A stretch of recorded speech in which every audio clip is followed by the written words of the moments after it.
All right, 97.7 Outlaw Radio FM listeners, you already know what time it is, and right here, right now, we actually have the one and only, we got living legend, we got Substance810 right here, live on the line, man. How are you doing this evening?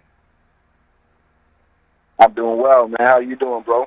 I gotta say, I'm doing great, man. Hope everything is all well on your end out there in the States, man. I've been seeing reports that you guys are actually open back up to full capacity, going back to doing shows. It must be great just as an artist to actually get back to relatively normal life. Yeah, man, it's crazy. I'm having a good start to my weekend, and things have definitely opened up over here. My little sister's actually visiting from Canada. She was saying how much different it is over there. Like, it's not like that at all. Yeah, she definitely has that one right there, man. It definitely is a lot different down here. We still got the masks, and we got to show proof of vaccination before we go anywhere. It's definitely something we're not used to. But I don't even know if we can actually go back to normal life, man. Because at the end of the day, we've been dealing with this for so long. I forget what normal feels like. Hopefully we'll get there, bro, you know? Hey, man, hopefully. But I want to take you back, man, when times were much more easier for everybody, man. I want to take you back to the beginning of your amazing career, and I have to ask, man, what made you decide to get into the music industry initially, man? Because you're so gifted and talented at what you do. I think in school, I used to write poetry in creative writing class. I can't remember the name of my teacher right now off the top of my head, but I started out writing a lot of poetry, and that kind of turned into raps over time, you know? And I always loved hip-hop, like even when I was in school writing creative writing class. Like, I've been a super fan of hip-hop growing up, like listening to golden era hip-hop, so kind of just naturally happened, you know? And also as well, man, on January 1st of 2010, you actually released the 13-track album titled Black Market. I was wondering if you can shed some light on this iconic project, and of course, is it still available for our listeners to stream or purchase if they haven't already got their copy way back in the day? As far as the purchase, there wouldn't be any physicals available. I usually always do like limited amounts, and then they rarely get repressed up. I know it's on streaming. I got to move everything over right now, migrating stuff from different accounts, so I don't know if it's caught in the move. But should be able to Google Substance810 Black Market. It should come up for sure, somewhere on the interwebs. I'd have to dig a little bit. And I gotta say as well, man, that record is absolutely phenomenal in my personal opinion, man. It definitely shows how you've grown as an artist. But I really think that you actually even came hard with that one on that project. I'll give you a little tidbit. I actually recorded that. Shout out to my dude Andre Duchette at the Charterhouse Studios at the time in London, Ontario. That whole project, I did that over there when I was like living in Canada for a few years. And I have to ask, man, how was the transition actually moving from the States to Canada? Like, was it different for you to get used to Canada? Because I know sometimes people say it's not much different, and then when people do come over, sometimes they go, man, it's a lot different from where I'm from. I love Canada personally. I grew up in Port Huron, which is the border town to Sarnia, so we always would go back and forth during high school, going out to the clubs and whatnot. So I've always went back and forth, but my sister's always lived there. My daughter lives there now. You know, I love living there, man. It was much more peaceful. Is probably the biggest difference. Canada's a nice, clean, peaceful place, man. You know, much different from a lot of places over here. And also as well, man, going back a little further as well, man, while doing my research for this interview, I actually noticed as well that you weren't always called Substance810, man. You also went by the name Technic as well. I was wondering, what actually made you decide to switch from Technic to, of course, what you are known as now, Substance810? Actually, it used to be Technique, and then I shortened it down to Tech. It was just TEK. And then, as you know, there's Smith & Wesson, which is Tech and Steel. So I got an email one day, you know, and it was like a polite one, you know what I mean? And I realized I had to change my name so there wouldn't be any confusion as I, continue to do what I do and gain more recognition, you know. So that's how that came about. and then I just ended up thinking of a name, and it was Substance for a while. But then when you search Substance on streaming by itself, like a lot of weird bands come up in different genres. So I put 810 on it, to differentiate myself from everybody else. And I gotta say, the 810 part, man, is definitely a smart way of doing things, man, because not a lot of artists do that. It really makes you actually look a lot more unique and really stand out. Thank you. I appreciate that a lot. It works really well. I mean, I think a lot of people, it almost works too well sometimes. They don't think it's that simple. Sometimes if you don't put a space between it, I don't come up as fast, but it works really good, man. I try to keep the name the same on every platform, so it's real easy to look up. I appreciate that a lot. And also as well, man, you are actually the owner and CEO of Raw Sounds, Raw Sounds ENT LLC. I was wondering, what actually made you decide to start up your own company? And of course, what services do you actually offer to the general public? Man, I mean, I think I had to start it. My first album I put out in 2006, it was on all streaming platforms and stuff like that. So I think I started it around then, just for the purposes of, like, having something behind everything. But as far as services, it's mainly, songwriting, custom songs, like as far as features, or sometimes doing a project, like a song for a DJ's project or whatnot, like if they put out a compilation, something exclusive. I've thrown shows for sure in the past. Really stuff like that, all entertainment based, hip hop based. Production as well, actually, beat making, sparse sample based, MPC type beats to provide that too. That's pretty much, I would say, my niches. And also as well, man, on May 17th of 2020, you were actually featured on Benny the Butcher's Who Can Rap mixtape. I was wondering, how did that opportunity arise for you? And of course, what was it like being featured on that 39-track mixtape? I mean, it was cool, man. There's a lot of, like, compilations like that going around. It was a good opportunity. Took advantage of it. It went around, got a nice buzz going. It was good, man. Shout out to Benny for the opportunity, you know what I mean? It was like a last-minute thing. And actually, the joint that I put on there was from The Definition Of, so it worked out really good. Like, I had just dropped the album maybe a month or two prior.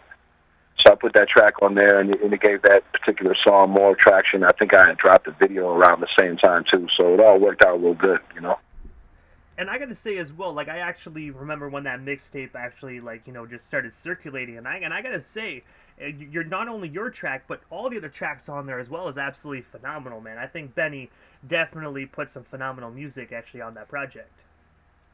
I agree. I listened to it too. It wasn't just a bunch of tracks. It wasn't a bunch of average stuff. There was a lot of good music on there, you know what I mean? Because when I seen 39 songs, I was like, wow. When I listen to them, I mean, it's 39 bangers, man. It's a lot of good MCs and a lot of good rappers on there, period. And also as well, while we're actually on the topic of mixtapes and compilations, the last year as well, you were actually featured on the compilation project Leads List Part 1. I was, with your song Dark Clouds. I was wondering if you can tell us a bit more about this compilation project, and of course, what actually made you decide to submit Dark Clouds to that compilation? I actually think they picked that. Yeah, I think they picked those joints. I've been working with Leeds just a few times. Shout out to Leeds out of Boston, you know what I mean? I've been working with them a few times, just doing a couple campaigns, man. They do phenomenal promotion, you know what I mean? And I think it just came from there. When they were put together the compilation, they just picked that joint, you know what I mean? That's one of the joints that impacted them. It's a deep song, you know what I mean? I produced that joint actually as well. That was on The Definition too, so shout out to them, man. That's a dope move. And I have to ask, well, because when you said you're a producer, like, I knew you produced a few of your own joints as well. I have to ask, like, what actually made you decide to get into the production side of the music industry, man? Because you're a phenomenal MC, as we already know, but you're also really good at production. Thank you, man. Appreciate that a lot. I'd probably say when I was young, like I used to be in a group. It was a group called Raw to War, actually, man. Shout out to the homies. We were real young, man. Maybe freshman in high school or somewhere around there. And we were working on Acid Pro at the time, you know, and then that like went to Fruity Loops. And I still know cats that make bangers on Acid Pro on a side note. But anyway, you know, I was making the beats in Acid Pro, and I was really the only one that knew how to make beats, you know. So I'd make the beats that we were all rapping on, and that's kind of how it started, out of necessity. I was the only one that could do them, and then I just went to Fruity Loops from there, and then I think the first MPC I got was MPC 1000, and I've been on MPC since then. I got an MPC Touch currently. And also as well, this year in 2021, you actually teamed up with Hobgoblin to actually release the collaborative project, The Hanging Gardens. I was wondering, how did yourself and Hobgoblin get connected? And of course, what was it like just being in the studio and working with him? That's dope, man. I'm impressed. You know it all, man. I must salute you. I appreciate that, man. I try my best. How did we, let me see. He had put out his solo album, The Awakening, a little bit before we put out The Hanging Gardens. I can't remember exactly when it dropped. But I was on a track on there called Warriors 3 with my dude Josiah the Gift and Pure. Pure out of Virginia. Josiah's out of New Jersey. So all three of us were on there. The song got a really good response. One of my favorite joints I did, actually, as far as verses that I laid down on collab. And we just started talking after that, man, and, like, said we had to do something. And I think he only sent me, like, 1 pack or 2 packs, man, like, to put together the album. Like, it was hard, like, not to pick beats with Hobgoblin, man. He's phenomenal. Like, his beats are crazy, you know, so I knew I had to come with it on my side, and the concept album just kind of grew organically, you know what I mean? Like, I just remember seeing the story about the Hanging Gardens, and it struck me. It's interesting. So I just decided to do a whole concept album, like, based around it. And shout out to Squad Deadface for doing the art, because he really brought that vision to life, you know what I mean? You need the art to connect your vision. So that's one of my favorite projects, too, man. That's probably one of the projects that people probably know me for, if not a couple others, but that's one of the main ones that I hear a lot about. Proud of it, for sure. And I gotta say, yourself and Hobgoblin, man, you guys had some phenomenal chemistry on that project. Do you think you might actually do like a follow-up record or another collaborative project with him? Because I think the fans would love just seeing another project by both of you guys together. Yeah, man, I know we're definitely gonna work. I'm on his next solo joints that he's putting out. As far as a whole nother album, I'm sure it wouldn't be like a thing that we couldn't do. I think I might want to do a project in the future, like, with multiple producers again. Because my next joint, me and Chuck Chan spinning the block again. You know what I'm saying? We working on something. I've actually been working on that for quite a little bit now. We're perfecting it. So it's going to be all produced by him. But I think after that, I'm going to get into more of a project or two with multiple producers. You know what I'm saying? It's dope to do both, and it's real dope to do when a producer's versatile. You know what I mean? You could do a whole project, get what you need. But it's dope working with multiple producers too, and I might throw a couple of my joints in there that I produce. So kind of bounce back and forth, And also as well, September 4th, you actually released your most recent project titled A Righteous Offering. I was wondering if you can shed some light on that brand new project, and of course, do you actually have any hard copies available for our listeners to actually snag up if they choose to have a hard copy? Yeah, definitely, man. There's limited amounts of there's CDs, there's digipack CDs, and there's cassettes for A Righteous Offering. Then there's actually vinyl for 2 other albums, Hanging Gardens, Chess Pieces Making Waves.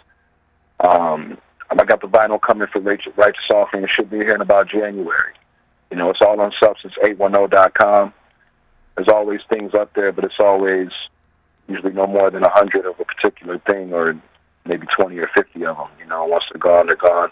Try to keep everything real exclusive, collectible merch, you know what I mean? And I gotta say that's the best way to do it as well, man. Because like, there's still a lot of people that still buy cassettes, even to this day, man. Me personally, I'm one of them. I love CDs and cassettes and records. You know, the whole digital thing doesn't really do it for me. But if an artist only has digital, then I definitely will support. But if they have the CD option, that's actually that's the first thing I'm gonna snag up. Yeah, it's the best way, man. It sounds better and something you can hold. I mean, I collect myself, so it's different in that sense. Like it's a nostalgia thing, you know. But especially as far as supporting the artist, I mean, when you do that, you're giving whatever the money directly to the artist, especially if they got their own website.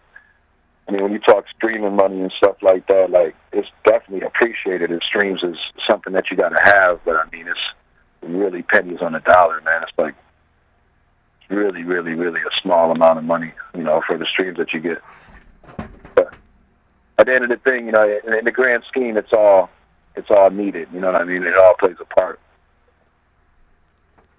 But I have to ask, man, what is next for yourself, Substance810, man? Is there anything we happen to miss during this broadcast? Anything else you still want to talk about or promote? Well, we still got you here live on 97.7 FM this evening. I mean, I'm working on this new project. Shout out to my dude, Chuck Chan. It's going to be produced by him. It's called Desolate Lands. Drop it sometime next year, first quarter. Besides that, you know, check that website for the vinyl.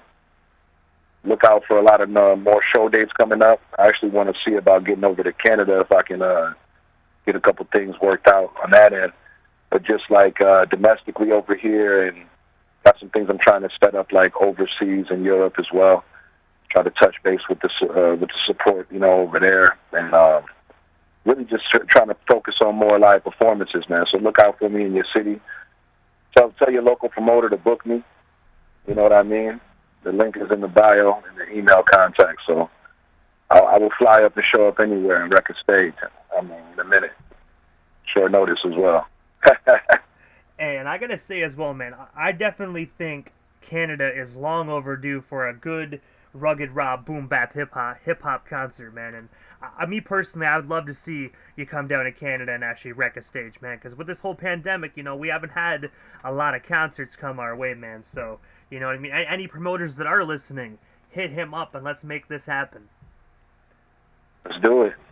That's real talk, too. That's not just words. We can get it done. Come over there and burn it down real quick, man. But also, Substance, this is the time in the interview, man, that I give a chance for the individual that slides into the radio station airwaves. Just a chance to give, like, shout-outs to whomever they want to give shout-outs to. But most of all, man, your social media handles. That way our listeners can follow you and stay updated on everything Substance810 if they're not already doing so. No doubt, man. I mean, shout out to my sis. She over here chilling. I haven't seen her in a while, man. Shout out to my son and my daughter. My mom and my pops, really, you know what I mean? Everybody back home. Shout out to Chuck Chan and Najee Jordan, Hobgoblin, our recent collaborations, like, all great work. I'm proud of it. As far as the social media, man, it's Substance810 on everything, you know, Twitter, Facebook, Instagram, Substance810, Substance810. I say it either way. You can find me if you type that in. Same thing if you type me in on YouTube. I'll come up. Google me. Tap in, man. Follow. Stay tuned. Always got something new happening. And I gotta say, first and foremost, man, thank you so much for just giving us a bit of your time here this evening and sliding into the 97.7 FM airways, man. It definitely was an honor and most definitely a privilege to have you on the radio station this evening. DJ Immortal, man, it's my pleasure, bro. No doubt. Hey, man, definitely have yourself a wonderful night, man, and hopefully we can see you down here in Canada very soon. No. Much love, bro. Have a good rest of your night as well, man. I appreciate your time, man. Hey, I most definitely shall try, man. Thank you so much, Substance. Have yourself a great night. All right, yo. Peace.